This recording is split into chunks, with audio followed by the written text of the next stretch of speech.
Туудахгүй 6 сарын 10 болно. Тэгэхээр юу болно гэж сонгуулийн сурталчилгаа эхэлнэ. Улс орн тэр аяараа маш эмх замраагүй бас маш эмгцэстэй байдалд орно. Асар хэмжээний мөнгө урсан асар олон хүмүүс ажиллана. Тэгэхээр нэг зүйлийг төсөөлөд үзье. Та 18 настай хамгийн анхныхаа сонгуулийг өгч байгаа шинэхэн сонгогч. Эсвэл магадгүй 65 настай 8, 9 дахь сонгуулийг өгч байгаа туршлагатай сонгогч. Та хоёрын хооронд сонгогчийн боловсролын зөрүү хэрэг гарах бол олон сонгуул өгснөрөө 65 настай иргэн магадгүй илүү сонгогчийн боловсролтой болж тарах уу? Үгүй гэдэг хариултыг бид амьдарч буй нийгмийн хараад магадгүй иргэн тойрон, эдийн засаг, улс төр, нийгэм, эрүүл мэнд, боловсролынхаа тогтолцоог хараад мэдэж болно. Энэ байгаа бодит байдал, бодит статистик тоо баримтууд бидний сонголт хангалттай биш байсныг илтгэнэ. Тэгэхээр олон удаа сонгуул өгснөрөө илүү боловсролтой сонгогч болдоггүй юм байна. Шалтгаан нь бидэнд хангалттай сайн улс төрийн контентууд байхгүй. Тиймээс норог нэг ажил руу хамтсан шамлаа орж байна. Энэ бол 18 хоног баримтат кино. Энэ удаагийн сонгуул томсгосон тойрогтой мажистор тогтолцоо мөн дээрээс нь 48 гишүүнийг сонгох профессионал тогтолцоог холимог байдлаар сонгуул явуулж байгаа. 126 гишүүн сонгох бидний анхны сонгуул. Тийм учраас маш чухал, бас маш эцэгтэй сонгуул.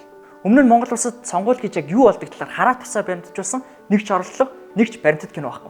Шалтгаан нь сонгуул төхөд ирэхлээр камертай хүн болгон ажилтаа болчихдогтой холбоотой байна. Гэтэл нөгөө талд нь бид сонгуул гэхээр л зөвхөн өөрийнхөө харьяа дүүрэг, магадгүй зөвхөн өөрийнхөө орчинд сонгуул яг яаж явж байгаагаар төсөөлөд байна. Гэхдээ энэ ч гэсэндээ сонгуулийн материал, энэ ч гэсэндээ ухуулгын ажилтан.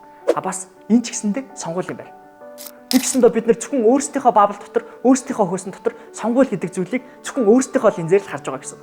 Тиймээс норог 5 өөр газар зүйн байршилд амьдардаг, 5 өөр амьдралын юм аяг бүхий сонгуулийн насны иргэдийг сонгож, нийт сонгуулийн сурталчилгааны 18 хоног мөн дээрэс нь сонгуулийн санал өгөх өдөр тэдний үеийг яг хэрхэн өнгөрдөг талаар баримтжуулахар шийдлээ. Энэхүү баримтат кино төслийг хэрэгжүүлэхэд биднэрт 258 сая төгрөг хэрэгтэй бөгөөд үүний эхний 10% буюу зөвхөн зураг авалтыг эхлүүлэхэд шаардлагатай багахан хувийг бид олон нийтийн санхүүжилтээр босгохоор шийдлээ. Энэ 18 хоног бол шуураад л өнгөрнө. Бид 126 гишүүнтэй цоо шин парламенттай болж цоо шин засгийн газар бүртнэ.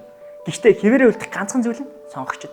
Тиймээс бид 2028-2032 он гэх мэтчлэн дараагийн сонгогчдод зориулаад энэхүү төслийг хэрэгжүүлж байна. Та бүхэн ч ирээдүйдээ хөрөнгө оруулалт хийнэ гэдэгт найдаж байна.